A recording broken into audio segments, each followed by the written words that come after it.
Hey buds, today we smoked two strains with beachy names that remind us of sand because it's coarse and it's rough and gets everywhere. We cover news stories ranging from New York's new Mile High Club to a can of bliss containing no cannabis. And a conversation with Good Buds Isaac about video games. All this and more today on the Good Buds podcast. Let's get 9021 stoned. Wait, I thought we were going to do the joke about Kokomo.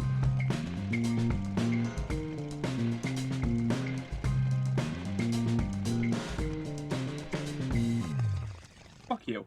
Welcome to the Good Buds podcast, the show where good buds smoke good buds and talk about them. I'm Curtis. I'm Shank.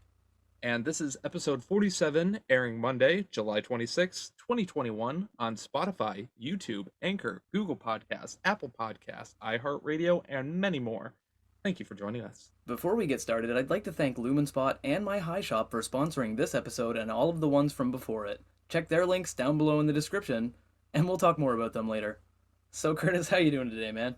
I am doing pretty well. I would like this podcast to get the fuck over with because I want to go play some GTA 5. The new update came out. I know, man. I know. I'm excited. And as much as we absolutely 100% love recording this podcast, we love fucking around in GTA just as much. And the new update's out. We gotta go fuck around in that shit. We gotta go do some shit. 100%, 100%. And I agree. We're gonna claim to do a heist, and then about 2 hours later, we're all gonna be in some sort of construction equipment in a helicopter being hung over the Del Perro Pier or some shit like that. Yep. And one of us will say the typical phrase that we normally do of weren't we supposed to be doing a heist? Yeah, weren't we supposed to be doing a heist? Yeah, one of us will eventually be saying that tonight. But no, like I'm excited for that as well, Curtis. Man, I'm stoked. Absolutely. It's gonna be fun. Yeah, but other than that, today I went out. I got me some new strains. I went to my favorite dispensary, Breeze. But oh, yeah. I have a strain from last week that I got to get to real quick before I can get to any of these new strains. So I'll get to that today in this episode. Stick around. Yeah. Oh yeah. Shank, how about you, man? Man, I had a great day. Very excited, obviously, for GTA, but also very excited for this podcast. It's going to be great. I have some really great cannabis for this week. I'm very excited to share with the buds, and it's going to be, I think, a lot of fun. We're going to get through this one. We go and do the podcast, do the interview, and then do some GTA and it's going to be great, man. It's going to be great. Okay, so get on with it. Yeah, but before we get started, I do need to remind the buds at home to check out our Facebook, our Instagram, and our Twitter for some really great behind-the-scenes content and funny shit that we post there regularly. They can also jump onto our Discord if they want to have some great conversation, and we check in there daily. We've got links downstairs in the description for them to check out. Please do click on those links. Appreciate you, buds. Absolutely. We love hearing from you. We love knowing what we can do to make the show better, and if you want to help support the show, you can also check out our Patreon page and donate there. We have several tiers that you can choose from, including behind-the-scenes content exclusive for Patreon, and the ability to listen in on the show live. Again, links are downstairs below. It starts as low as $1, and you can join our other awesome patrons, such as Mr. Isaac and Mr. Benji Bills. Absolutely, we love our buds who donate to the Patreon. We very, very much appreciate your donation, and if you buds at home can just click that like button, click that subscribe button, or click that follow button, that helps too, and we really appreciate it. Also share with your buds so we can, have more buds in our buds. And that's true. We always love more buds. Yeah, the more buds that hear about us, the more buds that we have in our stash, right? So, yeah, Kurt, yeah. What do you say? Yeah, let's get on with the reviews, eh, Curtis? Absolutely. Good Buds Reviews, Good Bud. Awesome, Curtis. So what are you burning today for the buds at home?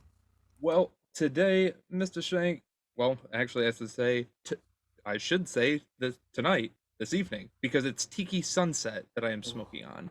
The sun's going down on the podcast. And we'll be grooving when the sun goes down. We'll be grooving when the sun goes down. Yeah, the party don't stop when the sun goes down around here. Anyway, Tiki Sunset was originally bred by Tiki Madman. Nice. Which makes sense, but the phenotype that I am smoking today is, again, grown by Fuego Genetics, the third week in a row. Love you, Hell Fuego. Yeah, go Fuego. Go Fuego. This strain is a 50-50 hybrid, pure half and half. Yep. It's a cross between Gorilla Candy and Sunrise Sherbet BX. So, very nice little strain amounts there. I don't have the THC content or the terpenes, but I do know that it takes between 56 and 65 days to flower for all of our growers out there. Oh, nice. So, not that bad. About Good a month or so. Strain. Or a month or two, I should say. But this strain, pretty fucking cool. Tiki Sunset is a well trimmed yet naturally kept nug. As in, it's still, even though it's shaped really nice and it's got those distinctive nug uh, shape to it, I guess. Yeah. It still has a nice coating of sugar leaves. It still has some stray stems on there. It still has some nice big leaves that just kind of add to the color and the bits of it. Overall, it's very nice looking. It is semi-dense, soft, and it's just so fluffy with this nice green goodness that's packed in there. Noise. So the main color of it itself is a very nice, I would say, kind of chartreusey, kind of yellowish green, but it does have some like emeralds, some clover bits in there, Nice. where it's kind of more of a bold green that kind of mixes it out. And on top of that, very interesting thing, on the back of most of the leaves, like I've noticed in a couple strains beforehand, it has that kind of I want to be purple look, but it couldn't quite get there, so it ended up being basically blue, Yeah, like is what it looks like to me. So it's got like this tealish, bluish fucking color to it. Very fucking awesome. Always like that stuff. Nice. On top of that, it does have tiny amount of little orange hairs that kind of stick out here and there. And it does have a very nice crystal coating it really just looks like barbed wire along like all the leaves and everything like awesome. that. Like all the outside just looks like tiny little green barbed Tiki wire. Sunset's gonna shred you up, man. Oh yeah, you don't mess with the tiki gods. You don't Ooga mess with the booga. Tiki gods. You'll have that guy from fucking Crash Bandicoot coming after you. Oh I don't shit! need that. Yeah, no, I don't need that shit. Ooga booga. Yeah. But in terms of the scent, oh god, where did I put my fucking weed? Oh, there it is. There it is.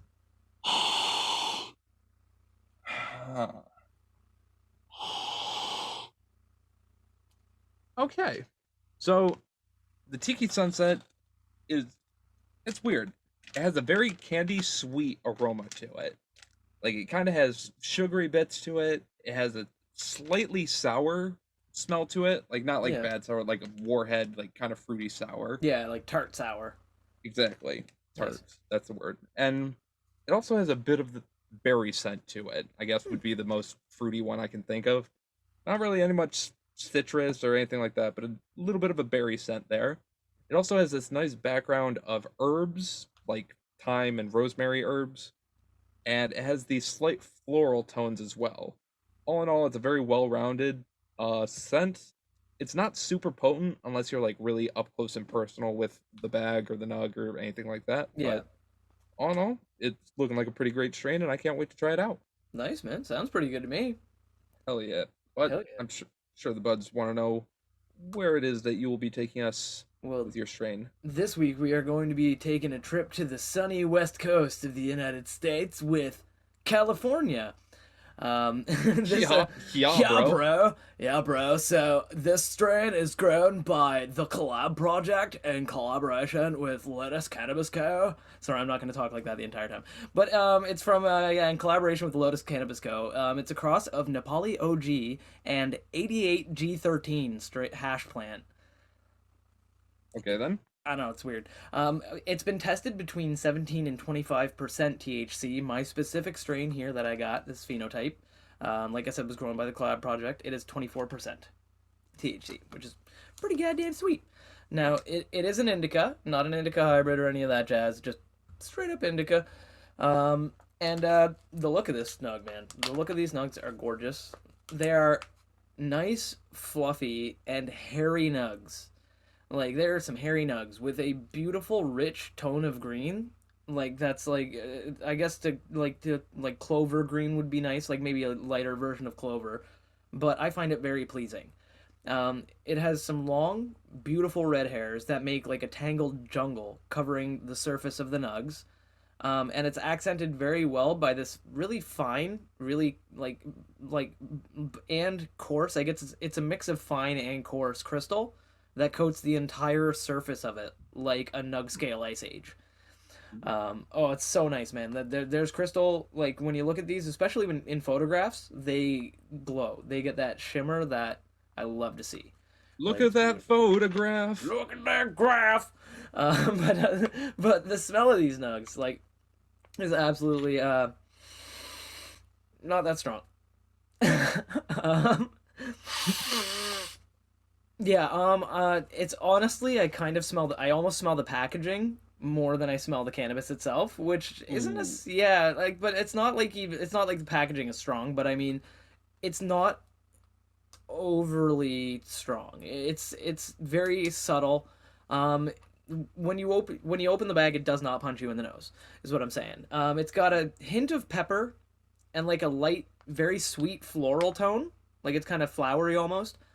And it's very pleasant. It's an extremely nice smell. I enjoy the smell. I enjoy the scent. It's like really pleasant on my sinuses, but it is extremely subtle. Like if this was an air freshener, it wouldn't cover up a fart.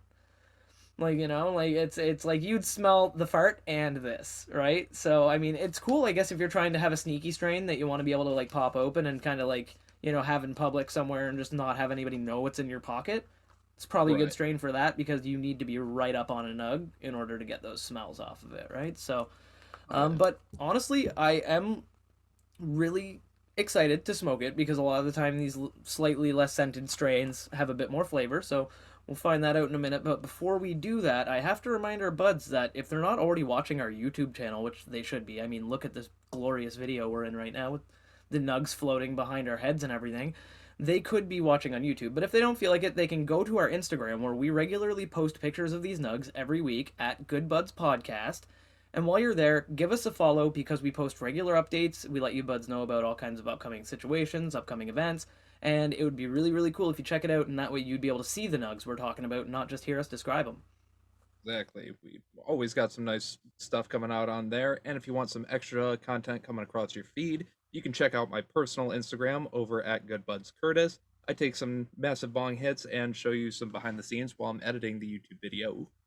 He absolutely does take some massive bong hits over there. You should check him out. And also check me out if you feel like it over at Good Buds Shank, where I post, art housey kind of videos and just weird crap. I smoke joints and blunts and things like that. And I do some audio work on the podcast and share some clips of my own music if you want to check that out. Give us a follow while you're there, and you will be privy to all of the amazing crap that we got coming up. Absolutely. And speaking of stuff that's coming up, how about the smoke coming up through my bong into my lungs? Because I have a bong packed ready right here Dude, to I have go. a bong packed and ready right here too, brother. Ready to go. And with that, hopefully the buzz at home, should be your favorite part because I know it's mine. Hopefully Mm-hmm. you got your bongs packed, your bowls packed, your joints rolled, your blunts rolled, your vapes ready, your rigs ready, and your edibles should have been taken at the beginning. But if not, you could probably eat them right now. It's a good time now. Everybody, blaze it. Choke choke skabo. Smoke, smoke.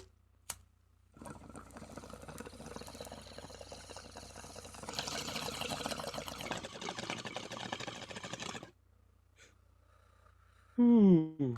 Hmm. Ooh. Ooh. Ooh. Ooh. Man, Ooh. so Ooh. Curtis, how's that tasting for you today, man? Huh. Okay. So I don't know if this is because I cleaned my bong earlier, but Mm-hmm. I'm not getting a whole lot of flavor. Huh. It's mind you, the hit itself is very smooth. It's very cooling, Yep. but it's really not that flavorful at first. Yeah. It has this nice, I won't say nice, but it has a very low berry flavor that you can kind of taste, like a bit of the tartness and the sweetness. It has that semi-sweet candy sugary taste that's kind of coming over. Mm-hmm. But other than that, at the end, it really pushes to a cushy and floral flavor with a slight bit of garlic, but that could have just been what I ate for dinner. Yeah, that's just Um, the Chipotle coming back. Chipotle, Chipotle. Olive I- Garden, actually, garlic bread. Um, Hell yeah. but otherwise, otherwise, the hit itself was very soft on the lungs, and Yep. overall, just a relatively easy hit. I would recommend this for beginner stoners, but not that bad. It's just not all that flavorful. But Nice. I'm gonna take another hit. Shank, how about your strain? What are you Um, feeling? What are you tasting? yeah, honestly, pretty much a very, very similar experience. It was not an overly strong hit. And it had a very subtle flavor. The taste was not potent. It didn't jump out at me like some of the strains that we've smoked. I do get a nice hit of pepper, a little bit of a woodsy flavor, and like a flowery, like floral taste as well, right off the front. And I guess if I really like strain my palates and concentrate on it, I get a little bit of a cushy note, like a subtle, very subtle kind of cush, Hmm. flavored note kind of hiding in the background, but it's nothing excessive. It's nothing that's kind of crazy. I mean, the flavor, like, it's a very soft one, so it would probably, like you said, be a very good strain for a beginner stoner. But at the same time, I'm not 100% sure what the effects are like, so I think we should probably look into what some other people think. What do you think? I agree to that. We have to figure out what the online opinion of other stoners online are, as we are other stoners online giving our opinions to the online. Opinions. Exactly. Now, we love bringing you buds the opinions. We love telling you buds how it is, Mm-hmm. what reviews state, and all the information that we Break it can give down. to you buds. You So, tell with them. that being said, Tiki Sunset, I couldn't really find any online reviews. So, here is some random word association for you buds: carrot, stop sign, mittens, the color periwinkle, 86, the aristocrats, tacos, but they are on a Thursday, bitch tits. Thank you very much. Shank, how about your strain? What are they saying about you? Yeah, you buds down below let us know what you associate with that because I came up with some pretty strange things in my brain. But the reviews for California are actually pretty good. I had to go directly to the source for this one because there aren't very many on Leafly for this strain, especially this phenotype. But what it did tell me is a little bit concerning. It's very sedative, strongly sedative. They say it is mentally hazy, which is scary because I'm already pretty hazy mentally 99% of the time anyway. And it's a very potent, relaxing high. Hmm. So, shit, what did I get myself into? like, Hopefully, so, hopefully you got some of your energy drinks and other I stuff like that. Of I'm always course, prepared, man. of These course. effects never affect us because we are seasoned stoners. Stoners, Garlic garlic powder. powder. Yeah, I said it in the right order. But yeah, no, it's really good. I am always seasoned. I am always prepared. If you are a beginner stoner and you get your hands on the strain and you try it out, even though it has a very subtle flavor, maybe take it easy on it. I don't know. Yeah. Like we'll Or find out throughout the episode. just do Shank's method. Yeah, Just crank energy drink. chug a Red Bull, not sponsored. Yeah, Chug Um, a Red Bull not sponsored. Hashtag not. Yeah, maybe we could be the first podcast sponsored by Red Bull. Like we're the most I'm pretty. extreme I'm almost podcast. positive that Red Bull already has a sponsor No, fucking yeah, they podcast. probably do. But Yeah, yeah, regardless, yeah, for um, sure. with all those opinions and being prepared and all of that stuff, I Yeah. think we need to try a little bit more. I have a Mm-hmm. joint rolled right here, ready to go. And I have a joint rolled right here, ready to go, prepared. But before we can use these joints as they were intended for, Mm-hmm. we, we gotta take a little dry hit and see if we can get some extra flavor. You buds can join along. Good Buds ASMR moments.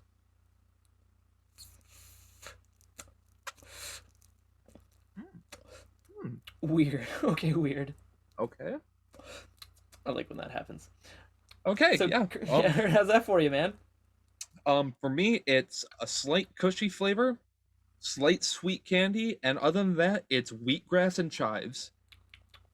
It's Okay. straight up wheatgrass and chives. Don't So it's ask like how I a know so it's what like a just healthy. wheatgrass tastes like. I'm not a health nut. I don't give a shit, but I will act like a cow if I need to. And this tastes like wheatgrass and chives. Nice, man. I love How chives. about you? And it's weird, man. It's really interesting. I'm getting a flavor I didn't get at all from the scent at all, and even from the bong hit. There's like a limonene there. There's the citrus flavor that I did not have in the slightest on the initial like pass through, and a very grassy taste as well. There's a very grassy flavor to it as well. But nothing stands out too much more than like a slight lemony flavor and a slight grassy kind of note. But I don't know. We'll see what happens when I light it on fire. Oh, that's nice that the lemony comes out, and I agree. The way that joints were meant to be were on fire, blazing inside of my mouth because it is 420 somewhere. Hopefully, you buds agree, and hopefully, you also have your joints rolled, your blunts rolled, your bongs packed, vapes ready, rigs ready, bowls packed, whatever the fuck. Get your proper medical receptacle ready to go. Get prepared. Let us Be blaze it. prepared. Let us think. Hey, I'm doing my thing. Let us blaze it. Tok tok shkabok. I took Shkabo.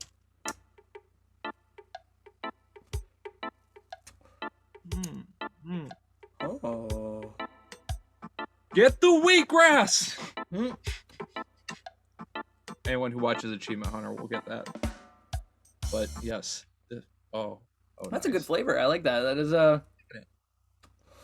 That is a slightly different experience through the joint. I'm getting a more lemony, cushy experience through the joint than I was getting through the bong. I don't know whether it was water filtration, because like yourself, I also I cleaned my bong water out and stuff like fairly recently, so the cleanness of the toke and the lack of flavor may have been some of the terpenes getting taken off by the water there, right? And so right, like the pure clean yeah, tap water, so yeah, but it's filtered, yeah. but it still might have some stuff that will Mhm. I need to get just fucking like pure distilled water. Straight up, yeah, just distilled Ice water. crystal spring water from a Yeah. glacier. From a glacier. I want you to scrape the ice off a frost giant's testicles and bring it to me. I want you to straight up get I want the frozen polar snow that was on Santa's nutsack before he started flying for his Christmas trip last year. I want you to build me a hotel out of ice, build a kitchen in that hotel that's also made out of ice, build a fridge in that kitchen that's also made out of ice, build a freezer in that fridge that's also made out of ice, make a cube tray, an ice cube tray out of ice, and then freeze cubes of ice in that ice cube tray, somehow separate them, and just give me those ice cubes. Okay, so listen carefully. I need a Super 8. No, I need. Okay, so I'm gonna need 4 telephones. I'm gonna need a Super 8 motel room, specifically at a low rate of about $150 before state tax, sales tax, anything like that. Yeah. Now, Of course. on top of that, I'm gonna need at least 2 prostitutes. One of them has to be good looking. Other one, irrelevant. Long story short, that's how Curtis became the professional Pokemon Go player he is today. Gonna just spoil the story, but you know what? We didn't have time for it anyway. It was long, man. I mean, nobody has time for like all 5. Oh, it was chapters of that long. story. I'm kidding. It was short but wide. Oh.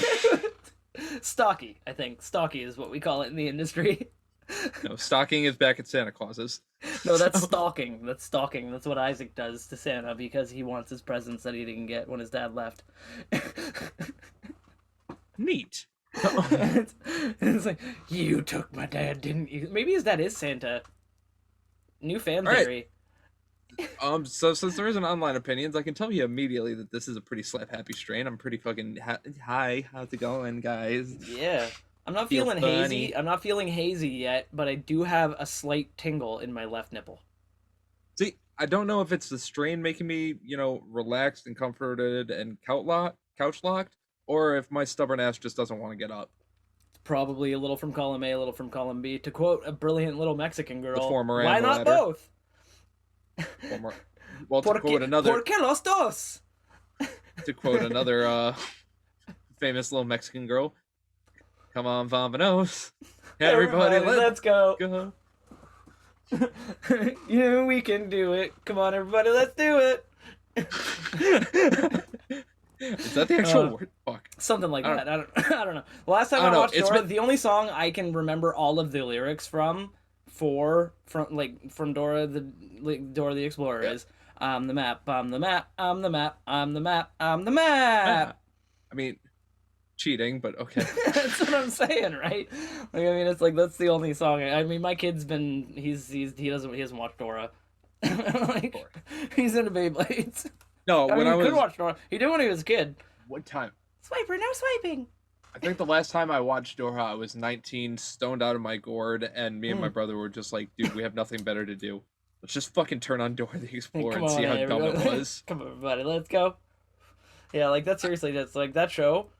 First of all, I am a big fan of edutainment. Like, I'm a big fan of kid shows. Because I remember when I was a kid, shows on TV people in my generation constantly espouse, they're like, the shows when we were kids were so much cooler and blah blah blah blah. And it's like, dude, the shows when we were kids were fucking commercials. They were commercials. G.I. Joe, yeah, it was badass. I still to this day love G.I. Joe. I'm probably going to watch the new Snake Eyes movie and imagine that it does not exist in the G.I. Joe universe just because it looks really cool. And, like, I don't need a Snake Eyes origin. Thanks. I already know Hasbro invented them. But... Yeah, I'm going to love it. I'm going to watch it. But I'm like, but it's going to be because it's just a badass martial arts movie that I'm into, right? I'm going to try my hardest just to be like, not G.I. Joe Snake Eyes. Totally different Snake Eyes. It's all good. Like, you know, like, but it's going to be badass and I'll love it, right? Because I don't need a Snake Eyes origin story. We all know he was invented because they wanted to sell more toys and be cheap by selling an all-black toy. It makes sense. Ninja. Yeah, kid. Like they were like, "Hey, we're running out of money. What should we do? Well, why don't we make a GI Joe and give him a helmet with no face and paint it and make it so it's all black, so we don't even need to paint it." And then it became their most popular selling toy. But what are we going to do in the show when we have to introduce him? Simple. He says nothing. Nothing. He doesn't talk. His thing is he stands there silently and doesn't say a goddamn thing. Why? Doesn't fucking matter. So he's he's a useless Nope. So he's a useless background character. Nope. Main character. Nope. Main character. If anything, he's probably one of the most badass characters. Yeah, he can destroy literally anybody in the show, pretty much hands down. Like people don't fuck with him on any side, and they're just really happy he's on the good guy side. Because the only guy who fucks with him is another guy who's another ninja who's equally badass. Yeah, he's like the white ninja who's an asshole who works with the bad guys, and he's equally badass. But he gets his ass kicked by Snake Eyes, so that's his thing. And so I'll watch the Snake Eyes movie, and I'm excited for it. And like, but it's like, it's one of those things where like, kid shows back in the day sucked. They were commercials. Like they didn't suck. They were entertaining. They were fun, but they were commercials. Batman the animated series kind of changed that because they still had toys, but it wasn't specifically to sell toys. That show was made for the story, right? And it was great, but it still sold toys. Don't get me wrong. I had Batman Task toys when I was a kid, right? But mine and shit like that. Hell yeah. But no, you're right. A lot of the shows back in the day, He-Man, fucking commercial. She-Ra was commercial because He-Man couldn't appeal to He-Man didn't appeal to girls, so She-Ra. My Little Pony, toys. Garbage Pail Kids, toys. Teenage Mutant Ninja Turtles, toys. Rainbow Bright, toys.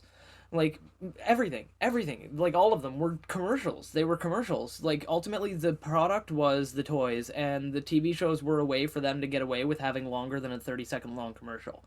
And so, what new TV shows now? They have standards. They're not allowed to sell to kids. They're not allowed. They can sell to kids, but not overtly, and not during the show. They're not allowed during the TV show to be like, you should buy these blondie blah blah things. They can't do that, right? Like, it's like, you know, like, or they can't, like, directly try their damnedest to advertise to kids. We all know that they are, because they're using bright colors and everything else, and they're appealing to kids, and then they sell toys associated, but they still try to teach them something. And the thing is, yeah, that was the other thing. They may not be able to advertise them as specific product or specific piece of merchandise, but they can still instill ideas into them very fucking simply. I mean, exactly. Like I remember I was watching... most are trying. One of the easiest ones to notice from people of my generation, which was like TV shows between 1995 and fucking 2010, I would say. Just in that generation, all of your fucking main TV shows had a premise where it was like the main character does not like eating the food that's good for him and likes eating bullshit food including candy, this, that, yada yada. And then commercials would show up showing, hey, grab this sweet treat, hey, grab this candy, hey, your parents will love you if you have this candy. Mom, Dad. I know, right? And that's what I love about, like, it's like, for example, my favorite kid show, and I will say this, I will espouse this show and say its benefits until the end of time. Yo Gabba Gabba, man. That show is fucking ridiculous, first of all. First and foremost, it's weird. It's very ridiculous. The characters look strange. They act a little bit weird. But every episode spends the entire episode entertaining kids and teaching them in every different skit. Like, it's either teaching them how to handle social interactions, how to, like, you know, like, there's one food that there's one skit, one of my favorite, it's like, try it, you might like it. And it's talking about food. Like, they're talking about foods and shit like that, because they're like, I don't like it. And they're like, well, have you tried it? And they're like, no. And then it tells the kid, well, hey, if it's a food, and you know people that you trust say it's not going to hurt you, you like, try it, you might like it. And then they try it and they liked it. And my son had seen that episode several times because he was obsessed with the show. And so Right. I like, I've used that multiple times during when he's doubted himself or he's doubted something that I was pretty certain he would like. Now I can't say he will like it because I'm not him. He can choose. He's got freedom to choose. But I know him very well, obviously being his dad and caring a lot about him and like Right. like I know what he likes. So when I've used that a couple times to be like, hey, try it, you might like it. Remember like that thing from Yo Gabba Gabba from when you were a kid, but it's kind of sad now because he's starting to forget all the kid shit. He's like Yeah. forgetting all these kid shows like Tupi and Binu and all these shit that he watched. Yeah, now you got to be like, hey, fucking Fortnite. I was about to say, what's his name from Fortnite? Midas. Jonesy. Jonesy from Fortnite is like, hey, eat your veggies, kid. Yeah, exactly, right? I'd be like, hey man, what would Jonesy do? And he's like, oh, damn, yeah, he'd build. He would blend it up into 90s. He'd crank 90s and then drink it. He'd crank 90s, blend it up into a blue goo, and then drink it. Exactly. Sure, son, whatever floats your boat. Whatever floats your boat, son, as long as you're getting your broccoli trees. I don't even care. But speaking of glowing and blue stuff, how about a quick word from our adversary Tisman? Do you like fashionable and unique clothing? Do you like things that shine super bright when exposed to light? Do you like discounts? Do you like advertisements that ask, do you like, over and over, knowing there is no direct way for you to answer back? If you answered yes to all of these questions, or even just the first three, check out lumenspot.com for some lit clothing and accessories, and use the code GoodBudsPodcast at the checkout for 50% off and free shipping. Thank you, Lumenspot, for sponsoring us, and thank all of you for listening. Check it out today with the link below in the description. I was kidding about that. They're our friends. That was magnificent. That was probably the best thing ever. I love you. We love our friends. We love our buds. No, seriously, thank you so much, Lumenspot. You are a badass company, and we love you, buds. Like, that was great. And we love a whole bunch of stuff that's going on in the world. Some stuff we don't like, and we have to let you buds know what it is. So guess what? Fuck it. Weed news worldwide. Yeah. Yeah. So, sorry, I'm already high. Me too, man. I'm starting to get there. I'm loving this train. Yeah. Best news segment. So, first story. Ew, New Jersey. A man failed workplace drug test days after New Jersey legalized weed, and he was fired. Now he's suing. Jersey. More like New Jersey, am I right? Oh, burn. Burn. Fuck you, New Jersey. I feel like taking my shirt off and pumping my fist in the air. I've already... Shank, please. Fine, I'll put my shirt right now. So anyway, like I said, a man failed a workplace drug test just days after New Jersey legalized cannabis and was fired for it. He is now suing. This has already been taken up to the Superior of Burlington County. This was taken up last month by Paul Myers, age 53. This is the man in question. He alleges that the National DCP, which is a supply chain company that services Dunkin' Donuts franchises, broke the law when firing him from its West Hampton facility earlier this year. So essentially what happened, Myers was hired at the facility in 2019. He had Crohn's disease and went treatment for cancer shortly after he began this job. And according to the complaint, the procedures required him to take extended medical leave, as did his Crohn's symptoms. Well, Crohn's sucks. I know several people with Crohn's, and Crohn's is fucking brutal. I mean, cancer obviously is... Everybody knows that cancer is brutal, but not a lot of people know what Crohn's is. But holy fuck, Crohn's sucks. It's both brutal. Google it. Or don't. Don't Google it. It's not great. Anyway, so he encountered hostility from his employer, the suit alleges, that as he needed the time off, or as his need for time off was questioned, I should say. Which, you're not allowed to legally question. In some states, again, not a lawyer, whatever, but in some states, you're, like, legally not, and in Canada, you're not legally allowed to question why you need medical leave. So Myers was hired so to deal with his ongoing symptoms, Myers' doctor suggested that he use medical cannabis.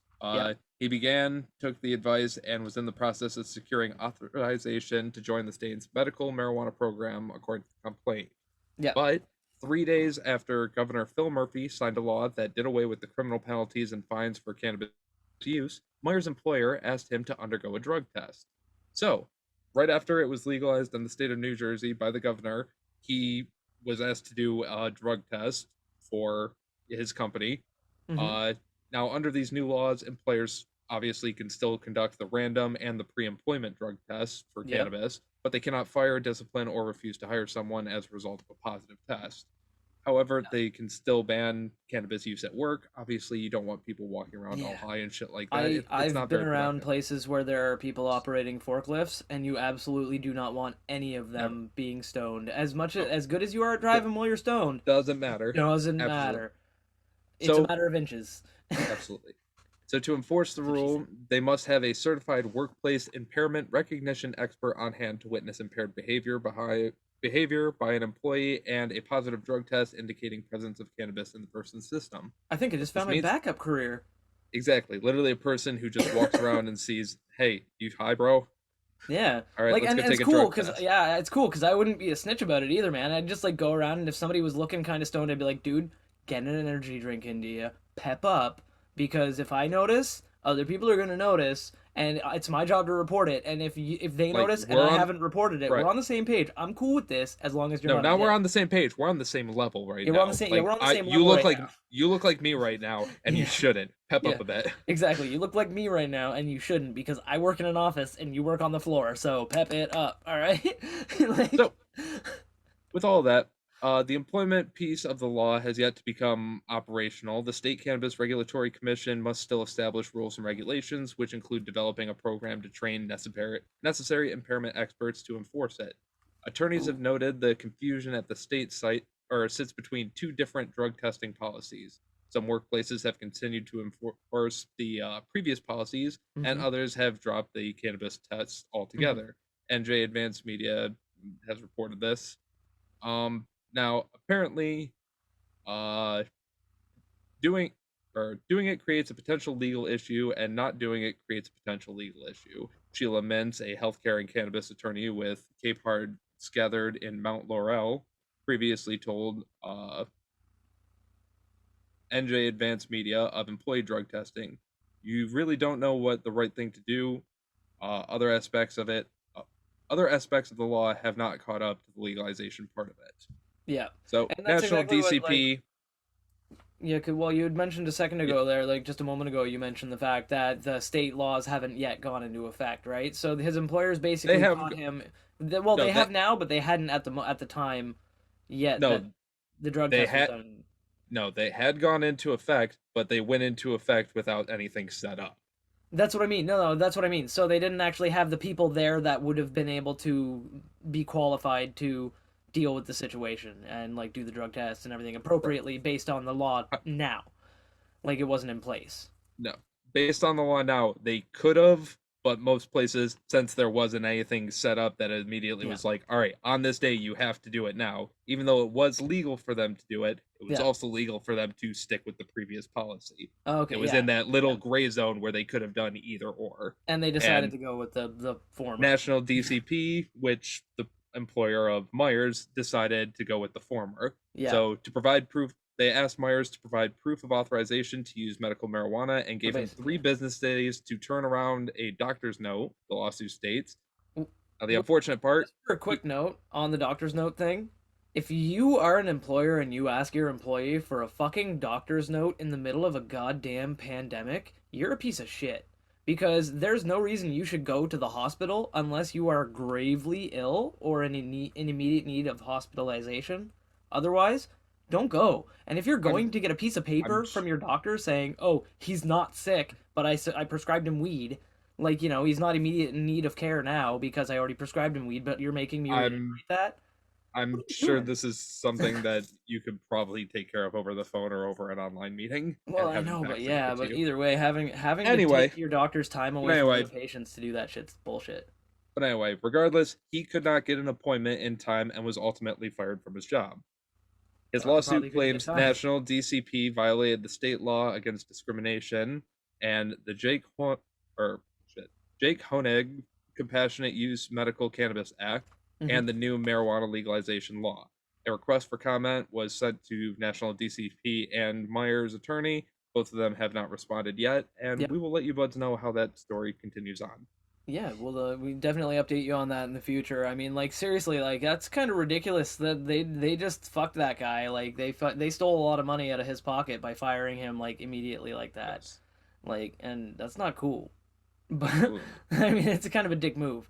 Yeah, you don't want to But be stealing shit right off people's mouths. no, no. But speaking of stealing things, that ties directly into my story, which is a doozy. This is you're gonna now. I hope y'all buds are sitting down while you're because this story comes from thegrowthop.com, and it is a man claims that police officers stole his weed. Basically, a dude said he got pulled over by some police. He was never charged. He was never arrested, but they took $3,400 worth of cannabis during a traffic stop from him. This Well is, then, yeah, this is insane. So this guy's from Ohio, and he was driving down the road, and he says that he was completely surprised when he saw an East Cleveland police patrol car driving towards him, claiming that he wasn't speeding and he wasn't sure why exactly he had attracted their attention. According to Cleveland.com, another source for this article if you want to check it out, the oh, driver reported. speaking of which, my article came from NJ.com. Links will be downstairs Yeah, below. downstairs, yeah. But according to Cleveland.com, another source for this article, the driver reported that the officer approached his vehicle with their gun drawn on the May 13th and forced him to leave his vehicle and enter the police cruiser. After several questions, the officer cited that the car had tinted windows and that is why he stopped him. So Now let that just sink for, into the yeah. He yeah, had his just for gun tinted drawn. windows. He had his gun drawn as he approached the car because the car had tinted windows. Now, I can understand a police officer fearing for their safety if they believe that there's a reason the person in the vehicle might be threatening them. But, like, otherwise, that's absolutely fucking ridiculous. If you approach your weapon with a gun drawn and it is somebody who has their firearm, they're probably gonna shoot you. Like, or they're gonna reach for theirs because they don't want to get shot, you know? So they're gonna be an idiot, just like you Right. are, and grab their gun.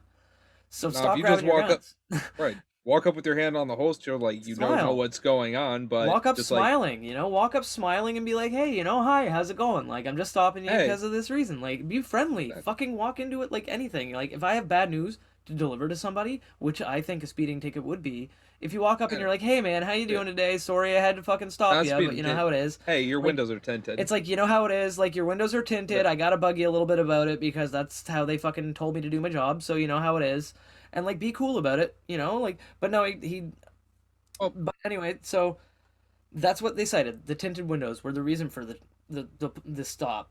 Now the officers searched the vehicle, which revealed about $2,700 US, about 3,429 Canadian, and an unidentified amount of cannabis, and two cell phones. So you know this Gabby to plug, right? I right. mean, we know, you know, they know, we all Yeah. know. But according to the 24-year-old driver, I'm not going to say his name, the article says it, I don't need to. Despite the find, he wasn't arrested, but claims all of his evidence was taken for evidence. So, Huh. evidence of what? If they're not charging him with a crime, they're not convicting him of a crime, they're not indicting him in any way. Right.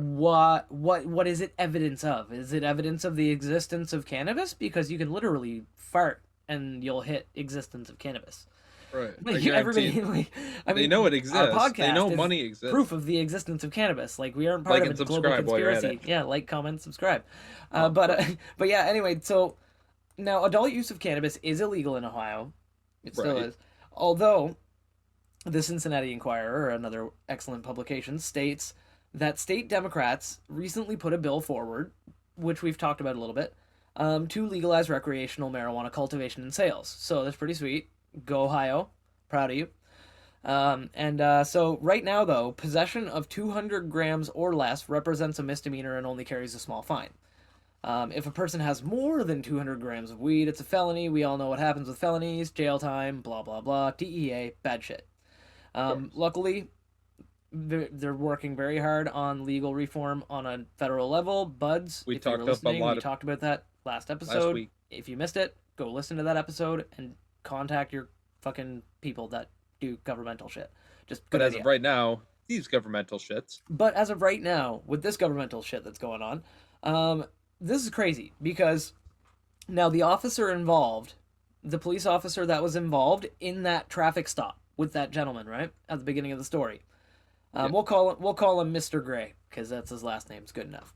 Now on the May 13th, the traffic stop with Mr. Gray. Apparently, the officer involved was one of two officers that were recently charged with stealing 5,000 US dollars or 6,350 Canadian from another driver during a separate traffic stop that month. Or this month, sorry, it happened this month, just this month. So Right. so this is before Mr. Gray had reported his crime. They did it again to somebody else and they had been charged for it. So Mr. Gray and Mr. Pink now. So now Mr. Gray and Mr. Pink both can say at least one of the officers of the two charged was involved in stealing money from him as well. So this is another charge that can be stacked on top of that officer. Now here's the best thing about it: the officers were charged, and WKYC reports that police partners Alfonso Cole and Willie Warner Sims, I'm gonna say their names, took the money, which the victim driver reports was meant to pay for a funeral. This is Mr. Pink's money. The officers have been caught and charged with the felony for taking it. So there's a. Oh, yeah. You just got me all confused. I No, thought so- Mr. Gray was the police officer.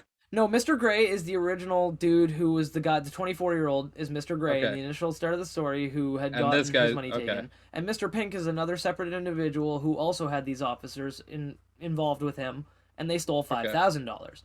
What had happened was they had taken a total of $9,000 out of the guy's vehicle during a traffic stop, and they gave him back $4,000, which is noticeably not $9,000. Right.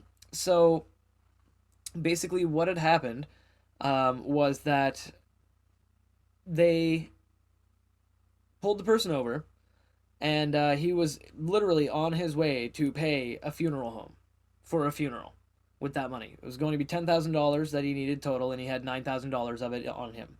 $11,430 for you Canadians out there. And he had a bank receipt as well as information for the funeral home.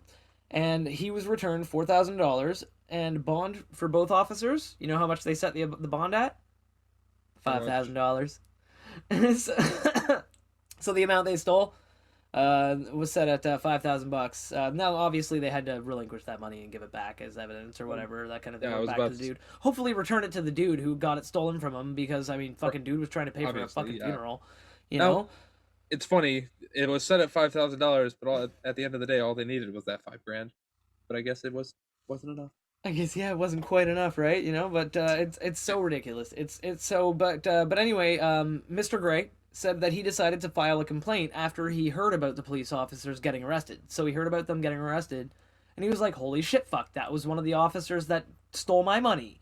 I need to get a hold of them right now." And so he decided that he was going to.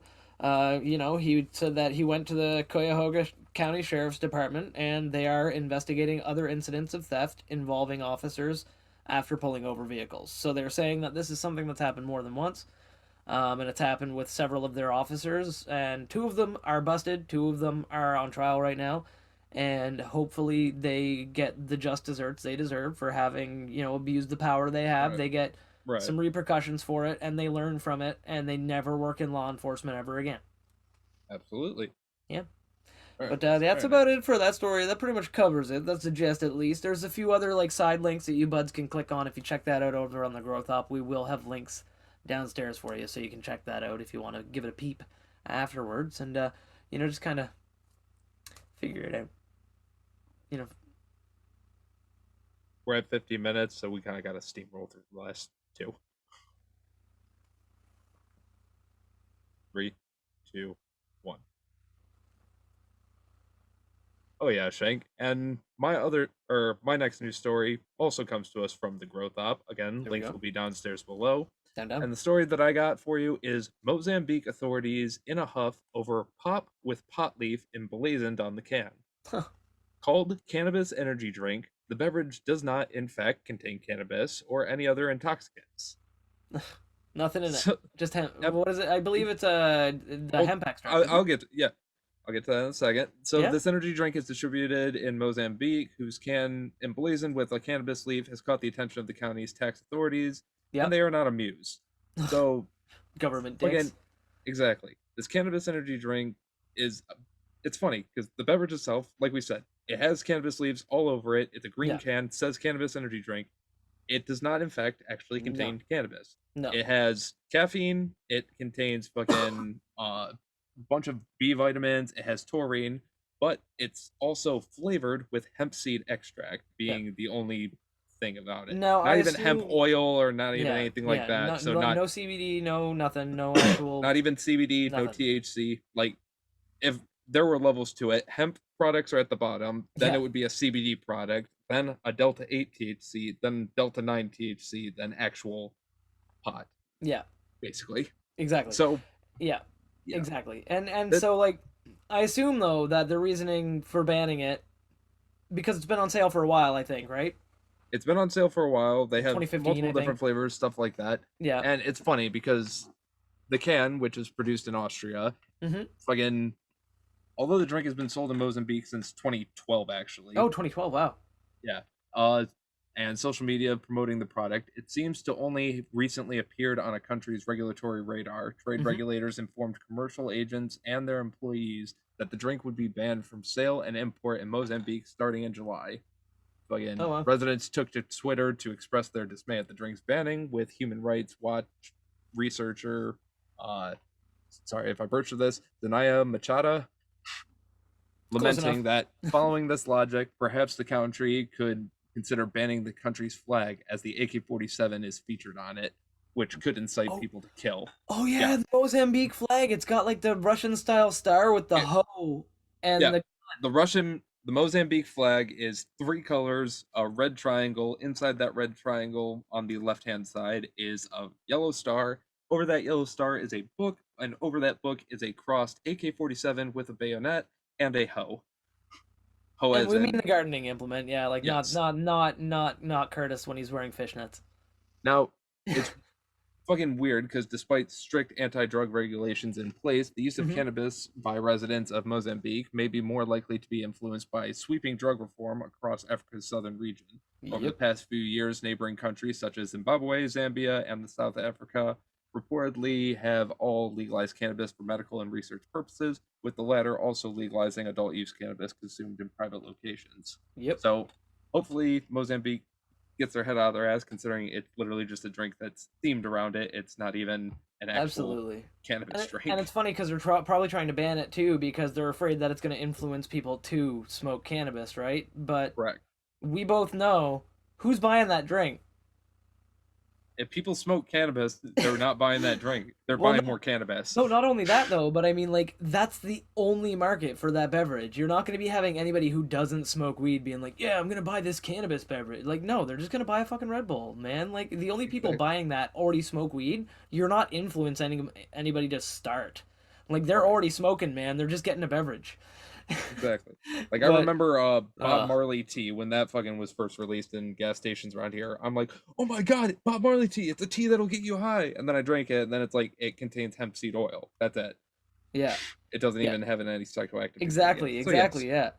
And it's basically the same thing here, and I think obviously it's all dependent. Maybe they banned it so that way when they do decide to legalize cannabis, somebody actually can come in and be like, yo, an actual cannabis branded cannabis containing beverage. And yeah, there you go. But we'll all have to see how that goes, and we will let you buds know accordingly. But 100%. That's been our little story here. You can also check out their website at cannabisenergydrink.com. It's very fun, and the English is broken as fuck. That is very true. Now here's another story one last final story for the night that you can find it on the Growth Up, but I got this one from the Times Union, and it's pretty interesting. It's a really quick, very short thing. Now that you buds are able to travel and the pandemic is kind of slowing down a little bit, we're all getting a little bit safer and a little smarter, you can start traveling again. If you go to New York, you don't have to worry about them looking for your cannabis. It's pretty fucking sweet. What? Yeah. So, New York officially made a statement, and the TSA also made a statement that said, explicitly, the TSA is not looking in any way for your cannabis or for your illicit drugs or anything else. The only thing they are looking for are security threats. They're looking for dangerous things, dangerous items, and security threats to people. Such They as are guns, explosives, guns, shit like that. explosives, knives, Yeah. miscellaneous box cutters, nail clippers, whatever, bottles of water, that kind of thing. But if they pat you down and they find cannabis, they do legally still have to report you. Like they I mean Right. it's gonna have to happen. But when they bring out the dogs to sniff shit, they're not looking for drugs. Those dogs are looking for explosives, they're looking for weapons, they're looking for Right. that kind of thing, right? Meat contraband, other shit.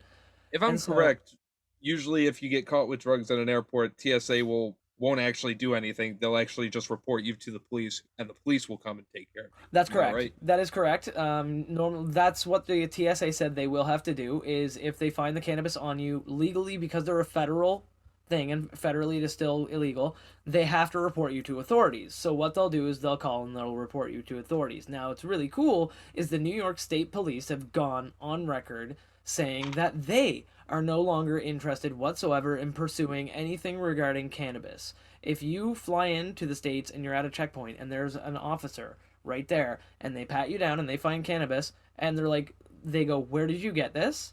And you say, "Bought it at Colorado in a dispensary and flew here," and that's it. They'll be like, "Okay, carry on," let you go because it's not worth their time. They realize that it's a non-violent offense. You didn't hurt anybody. Like it's illegal cannabis. It's legal cannabis that you purchased, you know. Right. And so they're like, whatever. As long as you're not doing anything illegal or doing any obvious smuggling operations or that kind of thing, they'll Right. leave you the fuck alone, I which think is amazing. they'll probably keep it the same amount. If you're keep under, I mean, New York, fuck, what's New York's Oh, New amount? York allows up to 3 ounces of personal cannabis. Like so, like on Like you, you can one and a have like yeah. yeah, three That's I mean ounces. that's one more than fucking Michigan. So fuck Yeah, yeah. that's I mean, because I think in Canada here we can have like we can have up to one ounce on us. We can have 28 Hmm. grams on us outside the house. But like So yeah, like that's 3 times the that, amount that I can carry around, and I mean I consider the amount that I can carry around for my daily personal to be a good amount. So fuck New York, but you yeah. ballin'. So yeah. So if you're able to carry 3 ounces, then Yeah, I'm assuming that 3 ounces is probably the limit. Anything or more under, than yeah, that, and yeah. they're probably going to be like, okay, now we can do something. Yeah, they might be And I'm like, all right, sure, now we're gonna give you shit for it because you're and not I'm sure smoking the all that. illicit drugs, regardless any of that, because I don't think They'll cocaine or yeah, any of that they'll shit's legal. no, So but it's I'm not. sure the cop will still be like that. But cannabis Absolutely, itself, but they'll probably be like, I don't know, what's they saying? yeah, essentially the long, short, and skinny of it is that basically it's something where they said in a very explicit statement that if you're at an airport or you fly in and you've got cannabis on you, they're gonna fuck with you. Right. They don't care about weed. They're telling people who smoke cannabis that if you're coming to New York, man, it's cool. You all right, man? Like you're cool. You can fly in there, and they're not gonna hassle you at the airport if you're flying in with weed. Like, As long as you can get it yeah, in there, and if you want to take it out of there, that's all on you. yeah, that's all on That's you. basically And what and they're honestly, saying. we don't recommend. Obviously, the good buds don't recommend doing stupid things, and we don't recommend trying to smuggle like cannabis illegally on a plane. That's just fucking stupid. Or any other illicit substance for that matter. We will not endorse it, and if you do decide to do so in the future, in no way, shape, or form is this podcast to be used as any evidence of us endorsing it. But And the same way, and in the same respect to that, we also do not endorse the fact of just because you can bring cannabis into an airport or anything like that, you are still not entitled to smoking it in any part of the airport unless don't. you are specifically told. And you are also not entitled to smoking it on the airplane Yeah. itself, as that is still highly illegal. And dangerous. It's stupid. You're in a pressurized, oxygen-rich environment. It's not smart to light anything on fire. But Boom, just boom, boom, boom. I know this song. I can't stop singing this bloody tune. But it's obscene. Just don't fucking don't inconvenience other people with your freedom. If the moment that your freedom ends is where someone else's freedom begins, and if you want to smoke weed before you get on your flight to calm your nerves, go Right fucking ahead. bonkers, burn You that shit want up, and now you you don't want need to toss the rest of your stash in the trash can on your way into the airport. You just exactly. go. Don't throw away a good freedom that you were given. Yeah, the amount of posts that I've seen on Reddit about like people in airports that have just gotten off a plane, like arriving in Colorado or something like that, and they went to the bathroom and there was like a bunch of weed left on top of one of the toilets or something like that, and it had a note that said, "Hey, flying to insert city here where it's not legal. Bought this while I Enjoy. was here. I couldn't finish it. Enjoy." And it's just like a bunch of different weeds, like and stuff like that, and everything else. And Right. people are like, "Oh, it's sketchy because it's in a bathroom." You think a stoner's gonna poison you? Fuck off! Come on.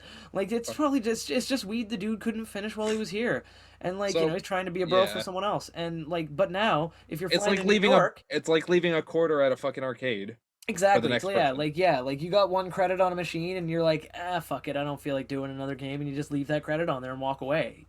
Let someone else just put one quarter in and go, oh wow, like get that happy little accident, right? Pay it forward in a little way, like, and so that's what I mean though, like about like with the cannabis, you won't see that as much anymore. I'll be seeing more posts about, yeah, I just flew in New York and I brought this really awesome bud from Denver. I'm stoked, like like that kind of post And instead.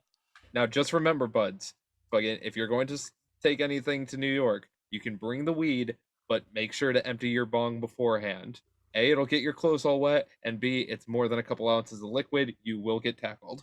Absolutely, 100%. You are not allowed to take liquid onto planes. Also, depending on the shape of your glass and the composition of the glass, it may look weird on an X-ray. So you may want to clean it very thoroughly and then tell them you've got it in there and that it's unused.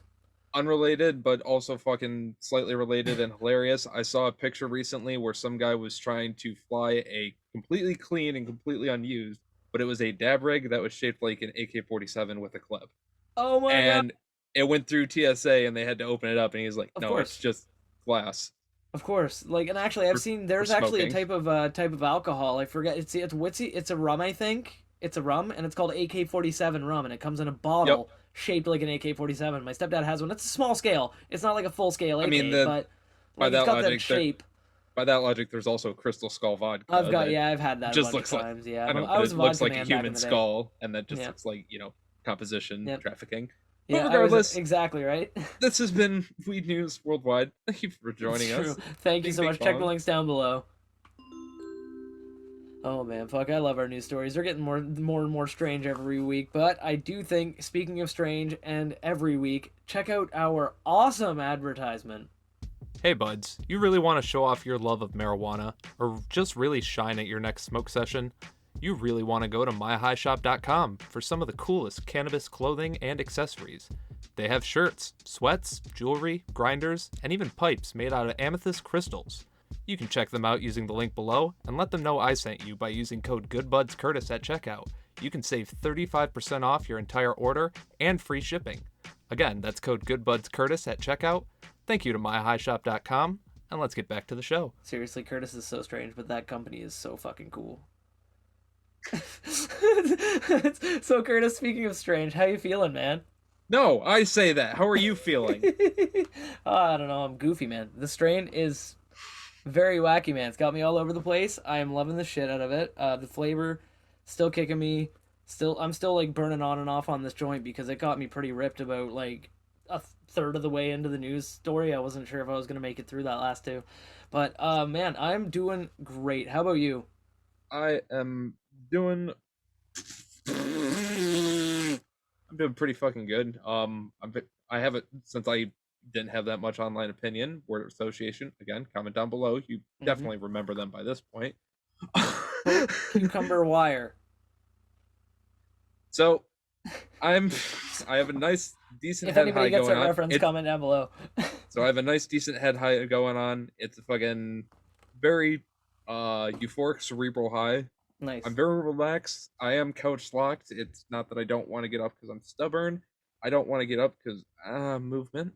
And you're not sure if your legs will work.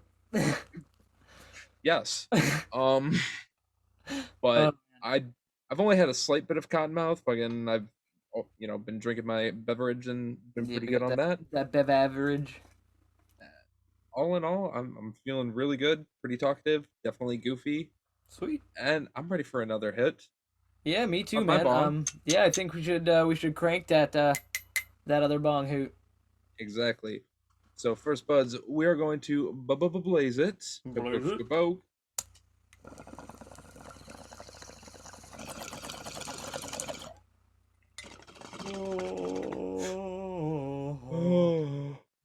And then we get into We get the into our conversation. conversation. Hey, buds, welcome to the Converse Session portion of the podcast. Today we are joined once again by our good bud, Isaac. Hello, How you Isaac. doing, Isaac? Doing? Hi. Welcome back. See, he's got chips this time, so he doesn't eat the microphone. It's true. See, that's why we need to be prepared. We provide him with snacks, right? You know. Yeah.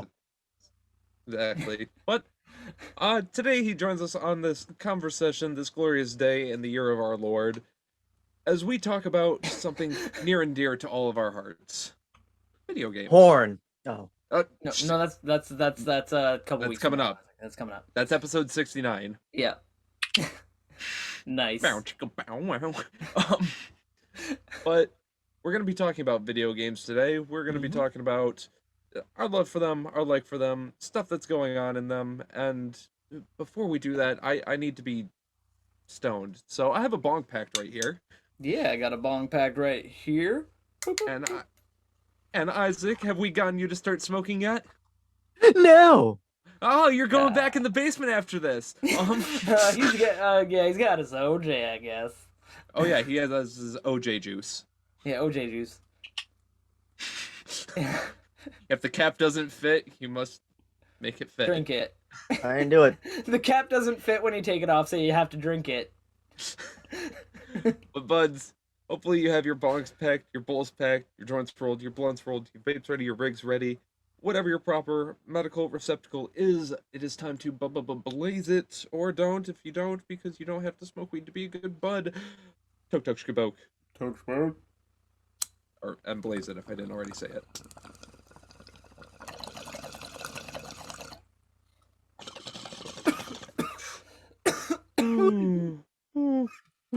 Wowie. Wowie wow. It feels good on my lung holes. By good, I mean terrible. I'm just joking. But once again, I'm smoking that California. No doubt about it. I'm smoking that Riki Tiki Tembo. It's actually Tiki Sunset. Hell yeah. But, you know. Well, you know how it is. You know how it is. Exactly. So, we are talking, like Curtis said, about video games today, which is absolutely awesome. We all love them, like the buds here. We actually came together. Well, no, I mean, we us all three, love them. Us three. Exactly. Us here on the three. conversation. Hopefully you buds at home Yeah. also enjoyed video games. Absolutely. And if you don't, sit there, shut the fuck up. I mean, yeah, you could listen to this conversation. It might change your mind about something. But exactly. But like we all kind of came to, like us three, like the three buds here on this conversation here. We came together through video games. We all met each other, you know, through our love of mercilessly teabagging our opponents or being teabagged, you know, either way. And, or just absolutely sucking and then messaging each other like, "Hey, carry me, please." Yeah. That as well. It happens every now and then. So, I think a good place to start. We all know that we came together. We've talked about it before. That I think we played Siege and met each other through that, and GTA, and we branched off into other games and started going. I think that was episode 21, our first time we had Isaac, where we were all talking about that stuff. And we talked about that. So we know that we all started playing Siege and everything like that. But I think a good place to start would be where we all began, where the journey started for us in video games. So I mean, Isaac obviously is the guest here today. So I think Isaac, man, explain to the buds at home how you decided one day to get into video games. Was it a one-day thing? Was it a multiple thing? Like, how'd you get into it? Let's see. I started off as a wee bit Isaac. Like little wee baby Isaac? Wee baby Isaac. Probably I around was about 7. I was about to 6. say, wait, you started with a Wii? No. Fuck no. I started I off. tried playing with my Wii once too. It didn't work very well. I couldn't do both joysticks at the same time. I play with my I didn't- Wii all the time. Same. I didn't come from like Sports. crazy money or like at least a lot of money, so I didn't really have like a crazy console when they came out. But first thing I remember playing was it was one of those joysticks and a button, the 2 buttons you plug straight into the TV. Oh, They fuck had yeah, man. Pac-Man. Some of those games were They had solid. Pac-Man, Mappy, Galactica. Like Snake and shit. No, No, it wasn't was, that one. It I was forget pole the other position, 2. Pole position, and Xavier or something, where it was I like a fucking spaceship. love that one. That one was I so can't remember the fun. name. I have the same. I exact started off one. with that one. I played the shit out of that. Nice. So my sister did too, but she mostly played that one. I can't say I'm not pronouncing that. But then yeah, I loved it, and then we got another one eventually that had Sonic on it, and then I forget the other games. And then I got a WWE one because I was interested in really quickly WWE then.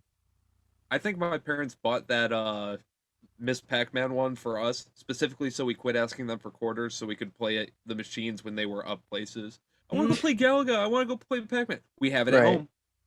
Miss Pac-Man at home. I want to go play that Polybius game that makes my butt tingle. Same. Different level. But then... Why am I having a seizure? Oh.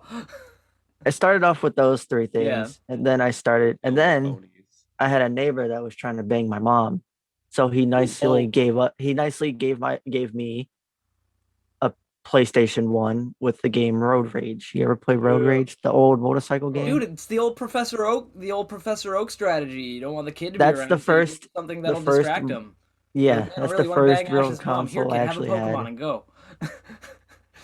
Isaac, I want to bang your mom. So have a PlayStation. Yeah, he basically tried to get on my mom's good side by giving me the PlayStation. Well, hey, giving gifts to a kid is definitely a good way to get on a parent's side because then you get on the parents' good side, you get on the kid's good side, and the kid goes away and plays with that thing, so you have plenty of time for boning his mom. Yeah, boning your mom, boning your mom. And then, yeah, it started off with Road Rage for a really long time, but I love that game. That game is lit. You hear that? Apparently, they made like a remaster or remake of that shit. Yeah, but it looks I heard it terrible. Kind of looks like trash. A lot of videos I've seen. And then that stuck a while for a long time with Road Rage until original Crash, if I'm not mistaken. Nice, man. Like Crash Team Racing, the one they just remastered. Oh yeah. CTR. I had that one too. Yeah, I had CTR. Because I was a PlayStation kid, right? Growing up, right? That was our Mario Kart. But like after that was my Mario Kart later. But yeah, man, CTR was my jam back in the day. That was my. And then it was those two games basically for a while. I wasn't really into games yet, but around when the PS3 was about to come out, they did this huge sale at like Target or something for whatever PS2s they had left.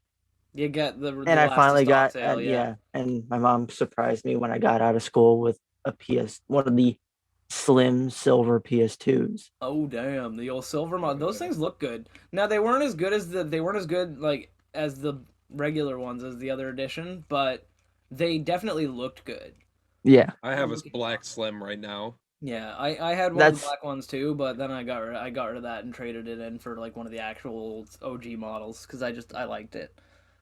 Then the PS2 is where I started playing games because then I started, cutting grass, earning $20, and then going to the closest GameStop, buying, one or two games.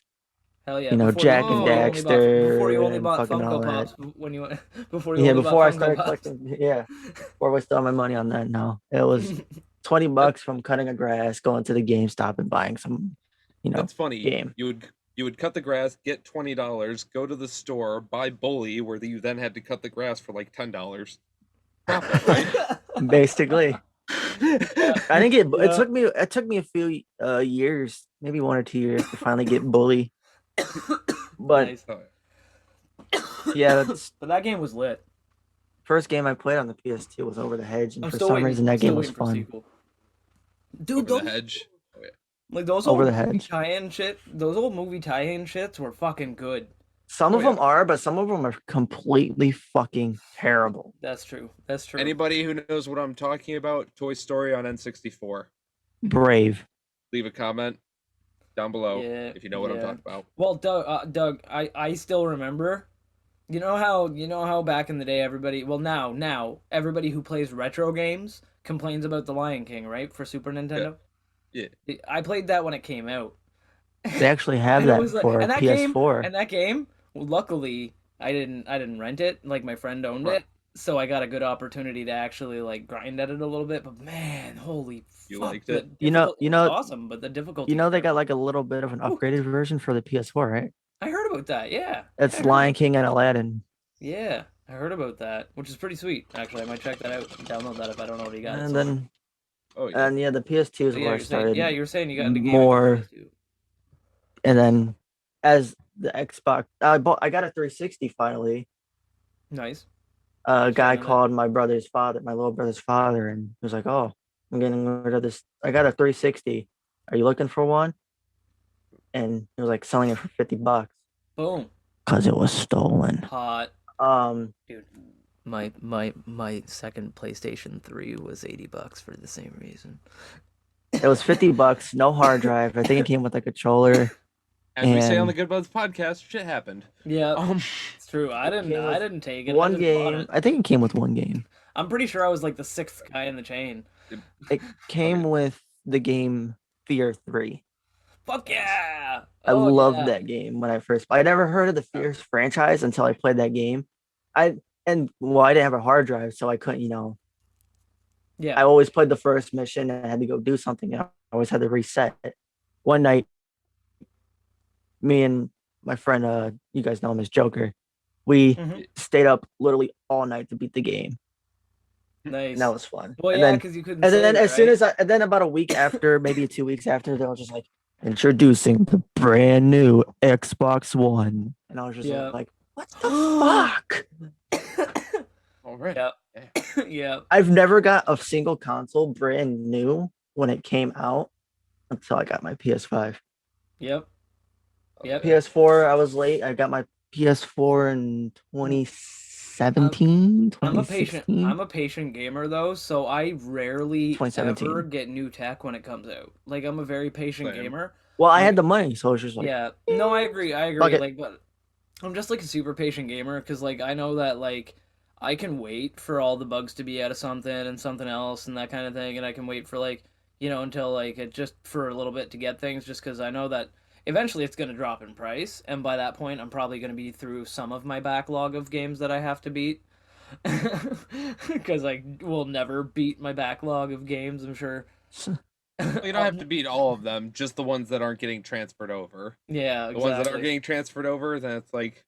You telling me I'm still buying PS3 games. Oh, yeah, Isaac's got a backlog the size of some fucking logs that have been dropped out of a dinosaur. My most recent game I bought for my PS3 was The Godfather 2, and I still gotta play it.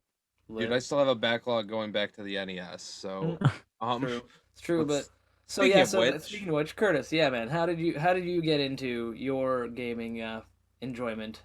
So, first things first, I'm roughly 26 years old, give or take a few decades. Yeah. Millennia, century. Yeah. Anyway. We are timeless. We are infinite. We are the void. Join us. We are like, comment, subscribe. We are the void. Like, but anyway, comment, subscribe. Like and follow for part 2. So being bored in 95, again, by the time I came around, N64 was out, and they were about to be going into GameCube in like 2000 era. I'm starting with Nintendo as the reference because I initially grew up as a Nintendo kid up until about 2004 or so. A Nintendo dude. I was a Nintendo dude. Well, not even that so, because I guess my first interaction with video games was just going over to friends' houses and playing whatever they had. One friend had a Super Nintendo, so I would go over there and play Power Rangers. One other friend had an N64, and I would play Toy Story, like I mentioned, or Super Smash Brothers or Mario Kart or any of those games. Yeah. And eventually it got to the point where I'm like, okay, I'm kind of interested in video games. I would really like, one of my own. I asked my parents, can we get a system? Me and my brother both begged for one. The first system they give us in, I would say, around the year 2000, first video game system we get is an original NES. Nice. First Mario. They started us right from the beginning. We had Mario and Duck Hunt. Nice. We had the Little Mermaid. Zapper or no? Yes, Zapper. Okay. Oh, of course, Zapper. Man, because my buddy was dicked over. His parents were like, "Yeah, we got you the Mario Duck Hunt game in an NES," and he was like, "Yeah," and then they were like, and he was like, "Where's the Zapper?" And they were like, "Oh, what?" And he was like, Seriously? Yeah. So they got us that, and we were able to play that for, I would say, a year or two. Because, again, like we weren't in a whole lot of money, so that's what my parents could afford, and I have no problem starting from ground one and working my way up. I had no idea. Yeah, not to mention, there's some fucking baller-ass games for NES. Oh yeah, I knew that N64 existed, but I'm like, this is video game. This is the same thing. What are you talking about? Some of them were, some of those games were legit good. Not like the greatest, but good. One of my favorites in particular, Ninja Gaiden. That was one of the ones that came with it that I spent so much time playing because it was so difficult. I wanted to get better at it, but I knew I couldn't get better at it because my brain just wasn't working that well. Yeah. It was like Dark Souls for my little soul. Yeah, you were like, get good. I was like, I gotta get good, just straight up. That's why he plays Soulsborne games and gets spanked religiously, continuously, and today, permanently, to this very day. Right now. Yeah, actually, you can't see it, but Isaac's actually whipping him with a cat o' nine tails under the desk. No, have you seen that scene from James Bond? Where he's just getting his nuts whacked. No bottom of the chair. No bottom of the chair. Just balled out. Yeah, and a knot. No, people underestimate the damage you can do with a rope with knot in it. Okay, we're getting off subject. So anyway. But anyway, go ahead. Ninja Gaiden. So yeah, I'm playing the NES for a couple years. I'm loving it. For a little bit, I played Legend of Zelda. But then a Christmas came where my aunt, who was a little bit more wealthy, and wealthy family members. She also didn't have kids, so boom. Wealthy family members without kids. Can't relate. They need kids to love them, kind of still. But we were fortunate enough that she got us a GameCube. Nice. And I'm like, okay, so we skip over the SNES, we skip over the N64, and I get the GameCube. Super Smash Brothers Melee comes with it, or she got us with it. Yep, go ahead. We literally got Super Smash Brothers like with that, and now it's such a sought after game. It's fucking awesome. It is a super sought after game.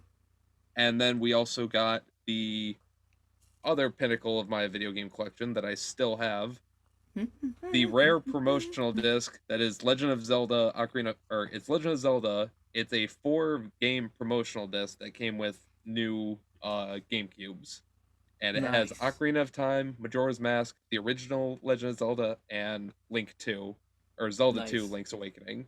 It also had a 20-minute demo for Wind Waker because it still hadn't come out, or it was out at the time, but it was just brand new. They're not going to throw that in there. Yeah, it was brand new, so they're not going to give it to you. Then and then there was like a couple other movies and stuff on the disc. So I still have that. I still play that every once in a while because it's awesome. And she also got us the the Game Boy adapter at the bottom, so you can play Game Boy games on there. Yeah. Which a year later, our parents got us Game Boy games. She didn't realize what it was for, so. It was just kind of like she just kind of got it because it was a GameCube accessory, so she was like, GameCube accessory, buy it. Don't know. I forgot I had a Game Boy. Nice. I had a Game Boy Advance. I had a Game Boy Advance in between the handhelds, the plug and plays, and the PS1. Yeah. But from there, it was just a combination of, GameCube games acquired, and then we eventually got the Game Boy, and then we eventually got a PS2 from our aunt who decided to get us that. So then my brother usually played that while I took the GameCube still. Then we got Nintendo DSs because those came out and they were fucking cool. Yep. And relatively inexpensive for what they were. Like, really. Kind of didn't want one when they came out. But, I didn't really want one. I wanted the PlayStation one more. The PSP or the Vita? The PSP and the Vita. Both of them. It was the PSP came out first, right? And then the Vita? Mm-hmm. Yeah. In between, they also had like a PSP Go. And then they also had a PSP phone. Yep. I remember that. I wanted that phone so bad, even though it was a piece of hot garbage. The phone did look pretty cool. Yeah, it was hot shit. I had a friend. That and the Matrix phone. Hot shit. So yeah, after the DS and after getting the PS2 and all that stuff. Yeah. Also, way before a lot of this stuff, my parents sold the NES, so I didn't have that or any of the games. And then about right after high school, I'm like, okay, I got a whole bunch of time. I'm bored. A lot of my other friends play video games. I like video games, but all of mine are old. I buy a PS3 from my friend who just got his PS4 because that just came out. So I'm like, okay, buy myself a PS3, play that for a couple years. Like, I like this. Start accruing more video games. Eventually get a PS4. Coming over and to then, the PlayStation side. And now I'm over to the point where I have a original Atari system. I rebought another NES system. I have the SNES Mini. I have an N64. I have a GameCube with the Game Boy Advance attachment. A PS1, a PS2, a PS3, PS4 with VR, and a gaming PC. Yep. Oh, and a Switch. Yeah, you almost forgot your Switch, man. Treating it like a redheaded stepchild or something. That's I kind of already forgot about it. It's a badass system, man. Switch is actually pretty good for what it is. Product. You know what? I'm going to play it for the rest of this podcast. Shank, how about you? No, you get distracted. You whatever. But, okay, so how I got started with video games, man, I wanted to get started younger than I actually did. Because when I was a kid, my mother and biological father separated before I can remember. Like, it's not even a memory for me. Not an issue. Relatable. Yeah, she met this dude named Mark. Mark was a fucking shithead. Mark's a douchebag. I will say this to his face. If I ever meet him, I do not like this man. He's one of the few. Yo, Mark, you a cunt. Yeah. Mac. Yeah. He's one of the few people on this planet that I can say that I definitively dislike. I do not like. Genuinely hate. I hate him. Well, hatred requires like a lot of effort, so I don't normally think about it when I'm not talking about it. But anyway, this dude. So him and my mom ended up getting married. And, she was happy, so whatever, blah, blah, blah. For a minute. They ended up getting separated. Thank you. Best thing ever. My mom met my stepdad. My stepdad's bitching. He is the bitchin'.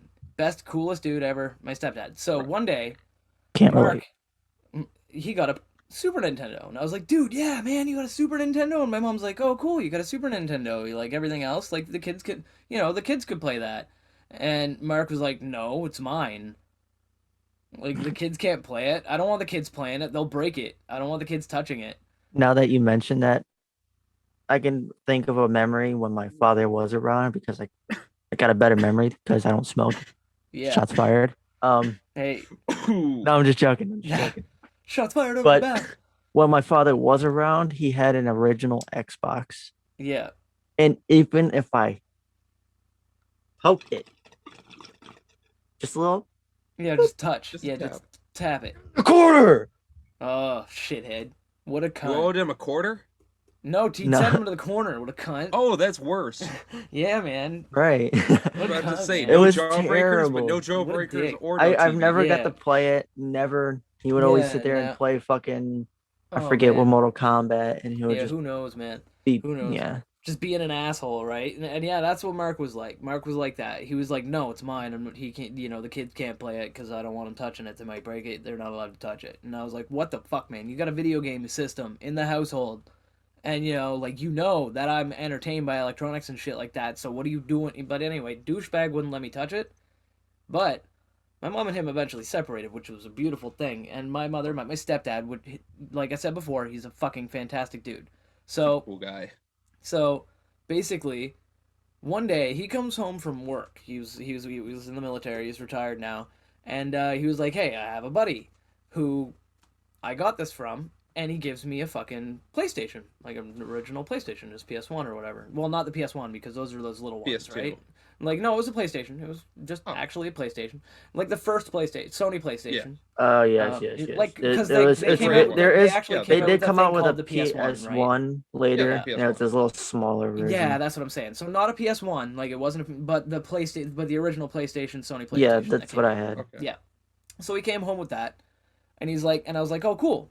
Like, now I can grab some games and stuff for it. Like, save up and buy some games or something, find a way to get some money. And he's like, oh, no, you don't need to worry about that. And I'm like, oh, cool. Like, you're going to get me some games? And he's like, oh, no, I already did. And he gives me a binder.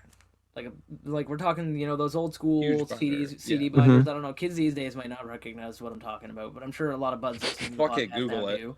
A lot of the buds listening to the podcast. Google a CD case. Yeah, CD binder, specifically. Look for a CD binder, like a black leather-bound CD binder that has a zipper. Anyway, so he hands this to me, and he's like, so there's something special about this PlayStation. And he's like, so my friend put a special chip in it that makes it so you can play any fucking burnt game that you want to play. He didn't swear at the time, but he said any burnt game that you could ever want to play. And I was like, seriously? And he's like, yeah, like any game that you can play for PlayStation, if it's not in this binder already, let me know about it, put it on a list, and I'll go to work and I'll find it and I'll bring it back. And I was like, mind completely blown. If my mind blew, sucked back in because of some kind of weird like anti-gravity like reversal of time, and then blew again. Like it was, I just couldn't understand what was going on. So I plugged it in, and like my world exploded, man. My video, like because before that I'd played like at my friends' houses, a little bit of like N64. I played a little bit of Super Nintendo when I was over at my aunt and uncle's house. Like, my aunt and uncle had a Super Nintendo, and I played, like, Streets of Rage. Fucking badass game.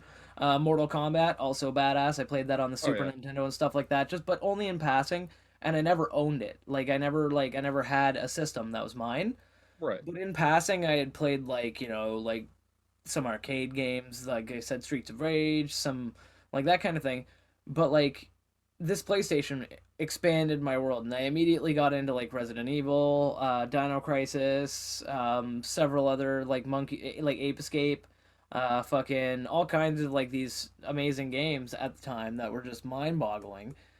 And I didn't think it could get any better. I was like, man, this is the greatest like video gaming could be. I can literally play any game I want, anytime I want. And, you know, I'm a pirate's life for me. Har, har, har, you know? And so I didn't think it could get any better. And then one day my stepdad, Christmas came around. I opened a box. There's PlayStation 2 in there. And I was like, yeah, sweet. Because I'd wanted one for a minute because they had been out and like for a little while. And I was like, man, it'd be great to have one. So I got one. And he's like, oh, same deal with this as with your PlayStation.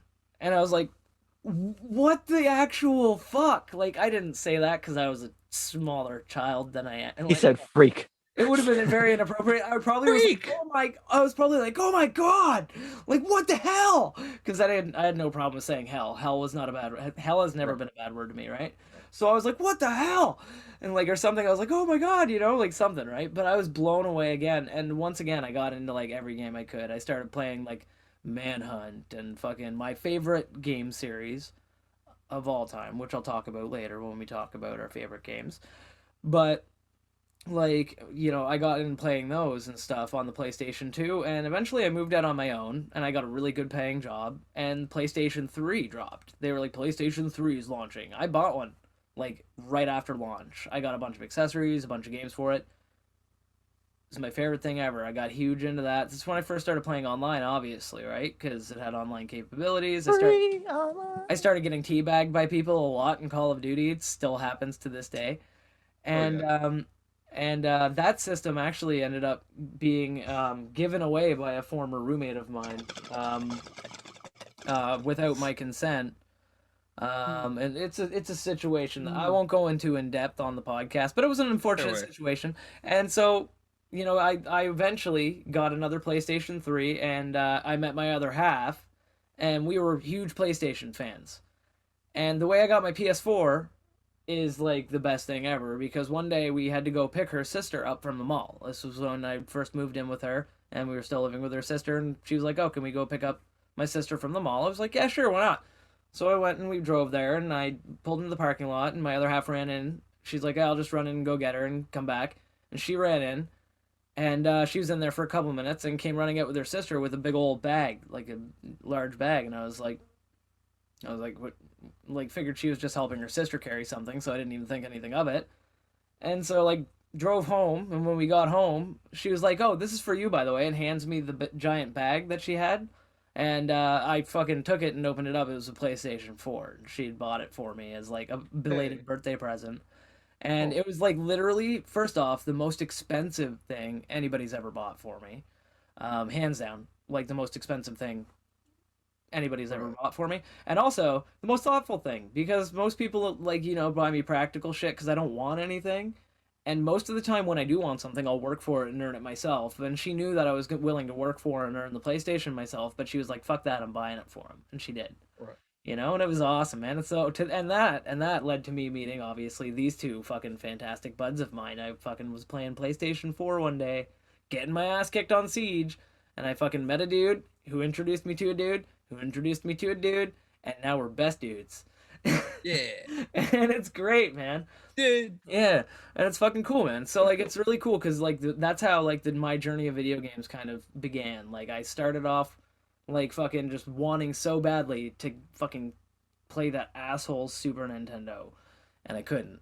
And then now I can play whenever I want with my buds. I got a gaming laptop myself. I've got, my fucking PlayStation 4. There's a Switch in the house. I can play whenever I want, and my other half has a computer that's substantially better than mine that she often lets me poke without yelling at me, telling me to go into the corner.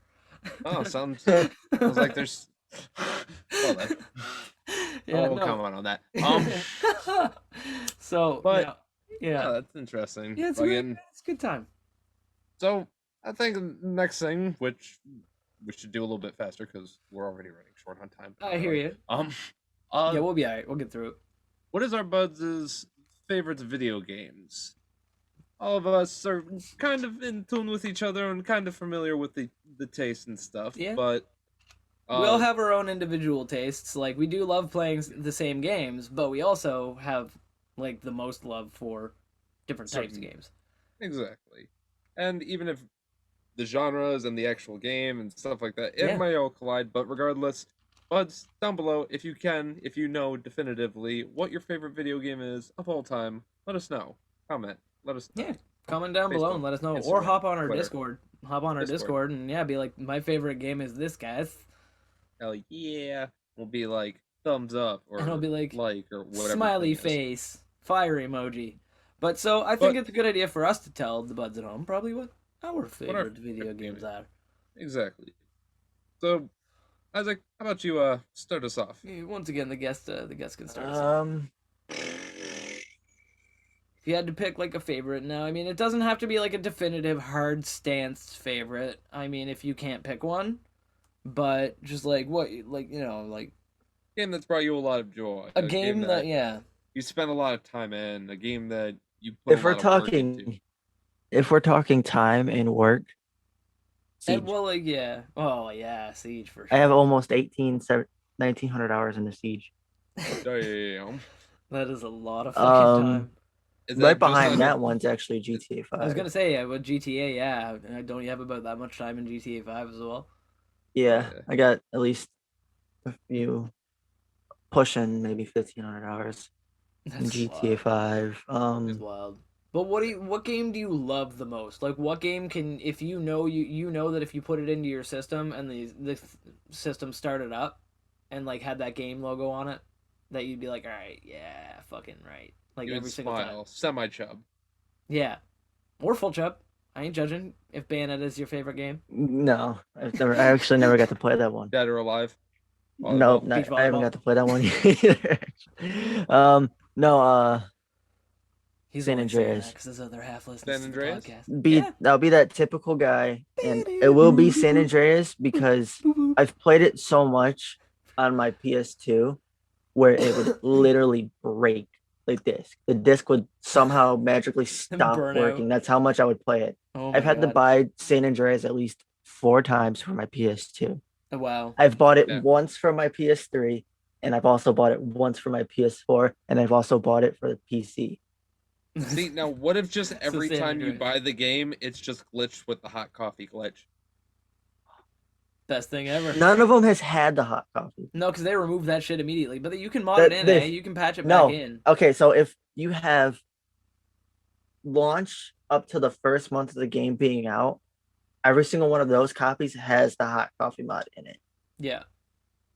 But after that first month to present, gone. It's gone, yeah. And you have to put it back. If you want to download it, put it back in on PC.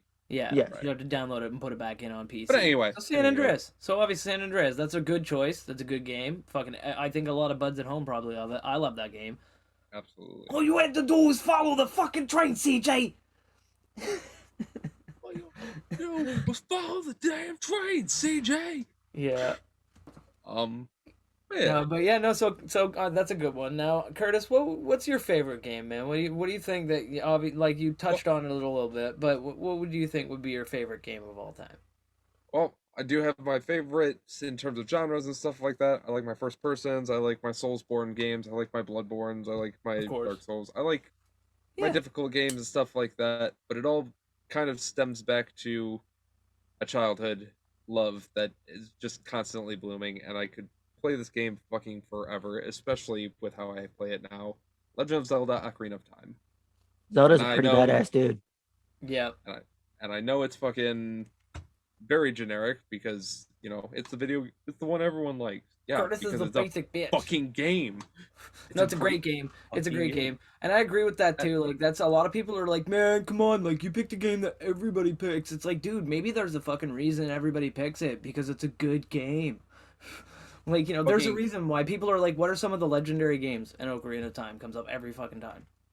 Exactly. I think, I can't remember, but I think a while back it was actually on like Guinness World Records top 100 video games. If it wasn't that one, it was within the top 10. But anyway, so yeah, it's a great game, fucking great story to it. You can definitely get at least 2 days worth of gameplay out of it, or 1 day, or a couple minutes, depending on how you want to play it. And some of the speedruns of that game are insane. Oh yeah, they break that game. Didn't they just get the first sub 7 minute on that, or was that a different Zelda game? I think there was the sub 7, but I can't remember if the guy was cheating or not. I remember reading something like very recently about it, and I didn't get a chance to look into it because I was busy with something, but I went past it, and it was like the first sub 7. Like, yes, like I said, it hasn't been clarified if the guy was cheating or not yet. Oh, fuck. But anyway, but on top of all of that, the way I prefer to play the game now is a modded version on PC, which is the Legend of Zelda Ocarina of Time Randomizer, which is fucking awesome. If you haven't played it or don't know what this is, it essentially takes all the items that are in the chest in regular Ocarina of Time, scrambles them up everywhere in the world. So the first chest where you're supposed to get the Kokiri sword might be the long shot. It might be a blue rupee. It might be some random bullshit that you can't use. It might be one of those ice chests that hurts you. So yeah, it's fun. And you just gotta go around the entire game, like, slowly but surely unlocking stuff, and hopefully you can get to the next area you need to get to. But yeah, I play the fuck out of that now. I love Ocarina of Time. It is a timeless game, and I could play it forever. Yeah, maybe if you buds are interested in seeing Curtis play any of that, comment down below, and he may do that in the future for you. Because he already loves playing it. So I absolutely wouldn't play it, but I would watch Curtis play it, and I would communicate with him while he does so. The update on that speed run. Yeah. It is a sub 7, but he got like nearly. It was really close. Because really the close. world record is 6 minutes 59 seconds with 766 milliseconds. Oh, so he was so damn. That's literally just sub 7. That's like so sub 7 that it's like sub 7. Like, yes, that's wild. Anyway, Crazy. so yeah, Ocarina of Time. That's my definitive favorite. Amazing game. Mr. Shank, choice. How about you, sir? My favorite game, if I had to pick one game, would probably be a game that influenced my love of all games now. It's probably the first game that introduced me to, like, ultra-violence in video games and kind of made me realize it was a wonderful outlet. And, you know, internalized outlet as opposed... But The Suffering. And its sequel, The Suffering Ties the Bind, if I can include it, because not only that, but the story of that game hit me. I was like, because I wasn't used to games where there was like kind of like, first of all, an anti-hero type character, aside from like in Devil May Cry, yeah, Dante was edgy, but he always fucking saved the people. You know, like even in like Soul Reaver and shit, he was an asshole, but you still weren't murdering humans. I don't know. I think Devil May Cry wasn't honestly that fun, to be, in my personal opinion. If I wanted to play a hack and slasher, it would always be God of War or Dante's Inferno, which is actually really good. Yeah, Devil May Cry was a different kind of game, and I agree with you on that. That it wasn't really like, it wasn't enjoyable. I didn't see the hype. I didn't like. I didn't see the hype. I Anyway, had fun moments, but not too many. But the suffering though with that game, it was the first game that introduced me to not only a game that had like action and tense, very tense situations because obviously it's a horror, action survival game. But like it introduced me like tense situations, but a cool story as well, like an interesting protagonist who actually had depth. And I was like, fuck man, video games are an art form. Because before that, I was like playing Mortal Kombat, where like at the time it was not an art. It was I didn't consider it an art form. It is. I look back on the original Mortal Kombat now, knowing it's an art form and shit like that, and appreciating it for what it was. But at the time, I didn't appreciate it. I just thought video games were bright colors smacking other bright colors, and they didn't really right. have a lot of substance. They didn't have a lot of like depth or substance or anything like that. At least not to my tiny little brain. But the suffering kind of hammered it home that video games can have substance and that like they can be meaningful and that like people out there who are like who don't judge people for curling up with a book but do judge people for curling up with a video game are wrong. That's what made me realize that, right? Like that it's just as valid of a hobby as like anything else. And I started really loving video games, so the suffering for me has like a special place in my heart as like a game that I could put that game on and play it like it's brand new every single time. Like if I pop that game into a disk drive or I load it up on a computer or something like that and I play it again, it's just like it's brand new for me again. Like it's just like the first time I played it. So that in itself makes it my favorite game. Like, I've got lots of other games I love, like GTA, like, we play that all the Oh fucking yeah. time. Siege, I play that all the time. But my favorite game, in all honesty, is any game that I can play with you guys. Because multiplayer is better. Getting on Absolutely. and socializing with you buds and like, socializing with other buds online doing random shit and stuff like that, that to me is better than any other single player game ever could be. Like getting on and Oh fucking yeah. actually doing shit and supposed to be Especially doing a heist in GTA, that's my favorite game. now, one of the favorite things for me that I've come across very seldomly personally, but when it does happen or when I do see it, I fucking love it. And that's when just random communities can come together in games to do things that are fucking awesome. Like, for example, the World at War, or not World of War, World of Warcraft fucking funeral processional, Yeah. where it was, I mean, if you haven't heard the story, there was a famous funeral processional for a person Yeah, who I believe died of cancer. huge World of Um, Warcraft player. Huge World of Warcraft player, and they ended up doing a funeral ceremony for him. A whole bunch of people were in attendance. During that, a raid came in of people who came in to attack, and then they got defended back. Yeah. Yeah. And Oh, basically the entire freaking community stood against them and like defended them and circled around the fucking funeral procession, let it continue on and like guarded their asses so that nobody else could grieve them. And I mean, yeah. it's like other things like the fuel rats and like I don't even play it, but like what is it fucking the space game. Fucking it's I know which one you're talking about. The one that's just absolutely massive. yeah, it's like it's real scale of the universe. Oh, Fucking fuck. I want to say it's not Eve, not Eve No, Online, but it's that it's other one. fucking Christ, dude. It's on the tip of my I know tongue. how are we not Elite Dangerous. Elite Dangerous. It is Elite Dangerous. That is what it's Really called. dangerous. Elite Dangerous. Okay. That is what it's called. And so in Elite Dangerous, you can basically travel like super fucking long distances, and a lot of people, can try to push their limits and Yeah. not realize they're out of fuel, and they can't make it back. So these people have like basically formed a community free of charge. They will go anywhere in the universe and save your ass if you run out of fuel. Like because if you respawn, you lose your ship, you lose everything. Fucking, it's gone. Gone Right. So forever. they will go and So tow they'll you go back. out and they'll basically bring fuel by like some cool like piggybacking fuel up fuel system. They'll reach you and then they'll fucking basically fuel you up so that you can get back home and they'll bring you home. And like they've been doing That's this, awesome. actually they've been working. I read recently an article where they were helping some people, just like humanity, were assholes in the game and started basically kidnapping new players to work in mines for them, Yeah. like mining like for fucking shit, right? And they took the players so Space far away from slave yeah, labor. exactly, right. And they took the players so far away from civilized space that they couldn't get back on their own by like piggybacking them on their ships or whatever, right? And then they were just like, no, you're not allowed back on our ship, so they couldn't get back. and they had to essentially work for them, or, you know, they'd destroy them, which is an asshole move. But these fuel rats, along with a bunch of other people, all banded together to go and start basically a underground railroad to get the people out of there. They'd basically, they started warning all the new players, and they would go out, and if any of the new players wanted to leave, they just had to send them a message, and they would make it happen.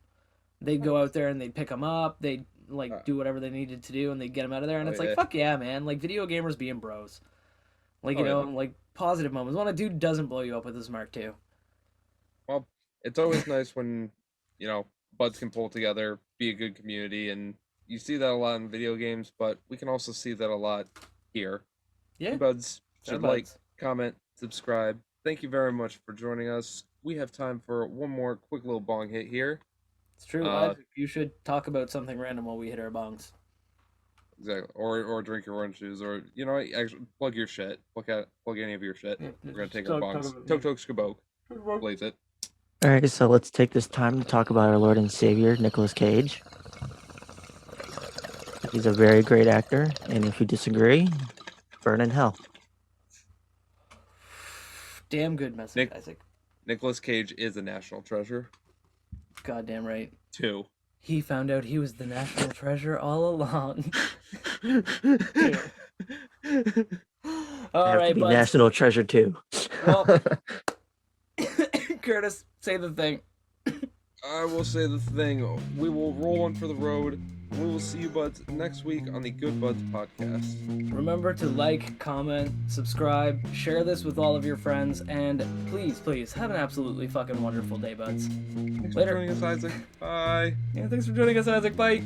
Help. Back to your fucking home. Nope. Get back to the base. You're gonna smoke bongs one day!